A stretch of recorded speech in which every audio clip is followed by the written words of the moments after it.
वालचंदनगरमध्ये आनंदात गणपतीची स्थापना करण्यात आली. नवी बाजारपेठ, लहान थोर वयोगटातील सर्व गणेश भक्त व चिमुकल्यांची खरेदीसाठी गर्दी दिसून आली. त्याचबरोबर फटाक्यांची आतिषबाजी करण्यात आली.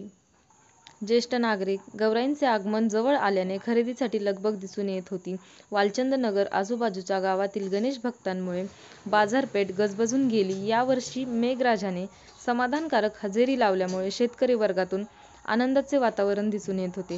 गणपती बाप्पा मोरया जयघोषाने वालचंदनगर हे दुमदुमून गेले.